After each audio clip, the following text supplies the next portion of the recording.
Hi, Kevin. Hi, Stephanie. Thanks for coming in. I've now had a chance to review the financial documents that you provided me, and I've completed the financial plan, which I'll be giving to you shortly. But I want to go over a few things. We'll be discussing more and more as our relationship progresses, but right now, here's a couple of things I wanted to just touch off with you. First of all, I wanted to talk about your taxes. I'm not an accountant. You should discuss all these things with your accountant, but some areas that I think is worth having further discussion with your accountant, and I'd be happy to be involved if you'd like. First of all, I believe you may be filing incorrectly. You're claiming 5 exemptions for each of you. Unfortunately, only one person can claim an exemption per a dependent. Therefore, there's only 5 exemptions that should be shared amongst the two of you if you're going to file separately. One of you would be able to take the deductions for each of your children, but you cannot both claim that child.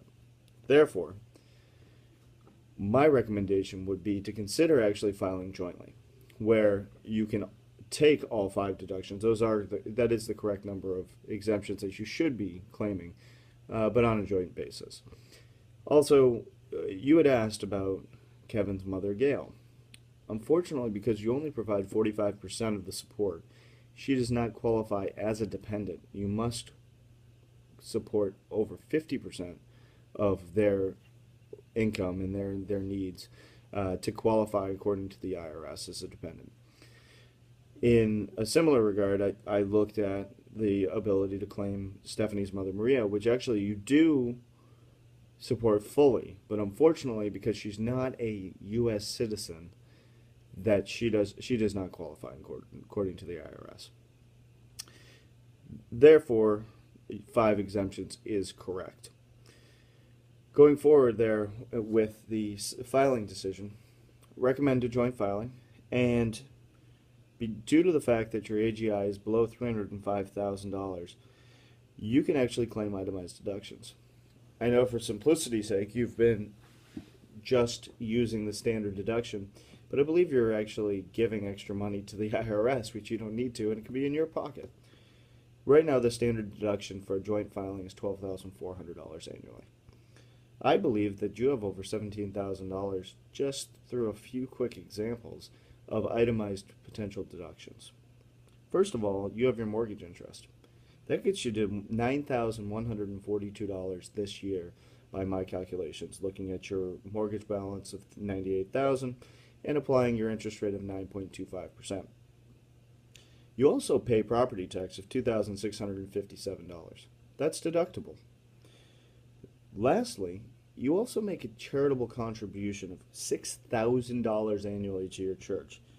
It's a terrific thing to do, but you're not doing it effectively because you're not claiming it as a deduction, partly due to the fact that you contributed it in cash. If you were to write a check annually, or a series of checks, whichever you prefer, you'd have records and you could claim that as a charitable deduction. So that seems to be a pretty significant amount of tax savings that you're missing out on. In the same regard, I wanted to go forward and talk to you a little bit about your mortgage, actually. Right now, you're paying 9.25% interest on a 30-year mortgage. That's $10,267 annually in your principal and interest. You have a $98,836 balance. There is a 3% closing cost if you were to refinance, which is an important consideration. But today's rates are quite low compared to what you have currently in place. Right now, you can get a 30-year fixed rate mortgage at 8% or a 15-year at 7.5%. They're both interesting options, and I think you should consider them. And as we go forward and look at your complete financial situation, there are pluses and minuses on both.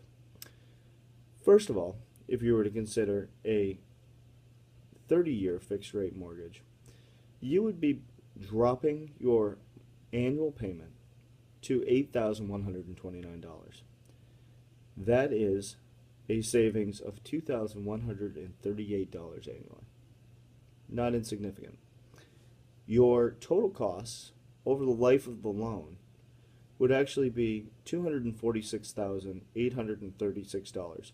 That's including the 3% closing costs, which total $2,965. On a 15-year mortgage, you would be paying $10,416 annually versus the $10,267 currently. So it's an addition of a little over $100 annually to go to the 15-year. But you would only be paying $159,000 over the life of the loan, and that's including the $2,965 in closing costs. You'd also be done 9 years earlier, and that's a total savings of $87,203. So you have two choices. You can go with the total savings, which, depending on our discussion later about retirement savings and so on and so forth, saving $87,000 is pretty attractive over the life of the loan.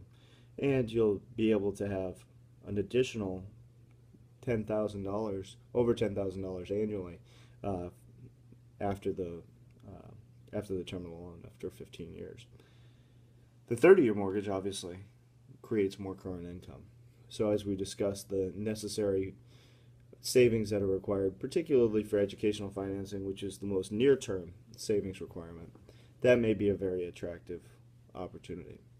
In the same regard, all three options will lead to an itemized deduction in terms of those interest costs and should be considered as a potential way of saving on your income taxes.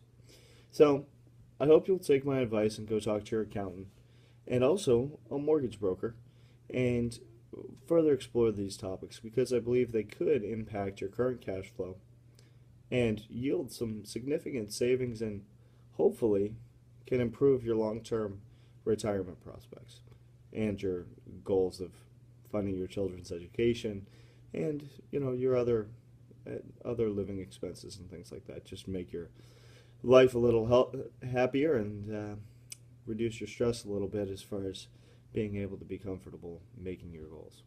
So I hope you'll take my advice, and I look forward to hearing what you decide. Take care.